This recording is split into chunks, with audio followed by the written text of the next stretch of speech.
ಅವ್ನು ತುಂಬಾ ಭಯ ಪಟ್ಕೊಂಡಿದ್ದ. ಸರಿ ವಿನಯ್, ನಾನು ಸ್ವಲ್ಪ ಹೊತ್ತು ಬಿಟ್ಟು ಕಾಲ್ ಮಾಡ್ತೀನಿ. ಸರಿ ಆಯ್ತು, ನಾನು ವೇಟ್ ಮಾಡ್ತೀನಿ. ಹಾ, ನಾನು ಮಾಡ್ತೀನಿ.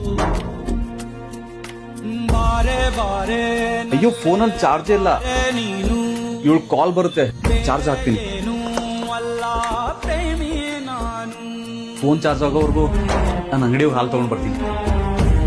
ಅಯ್ಯೋ ಬೇಡ, ಇವಳು ಕಾಲ್ ಮಾಡ್ಬಿಟ್ರೆ ನನ್ಗೆ ಇವಳು ಕಾಲ್ ರಿಸೀವ್ ಮಾಡಕ್ಕಾಗಲ್ಲ. ಬೇಡ, ಇಲ್ಲೇ ವೇಟ್ ಮಾಡ್ತೀನಿ. 1 ಅವರ್ ಆಯ್ತು ಇನ್ನೂರು ಕಾಲ್ ಮಾಡಿಲ್ಲ.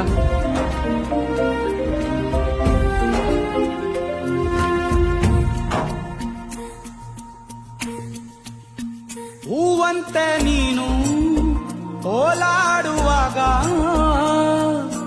ಇವಳು 1 ನಿಮಿಷ ಮುಂಚೆ ಸ್ಟೇಟಸ್ ಹಾಕಿದಾಳ. ನೋಡು ಬಣ್ಣ ನನ್ನಲ್ಲೇ ನೀ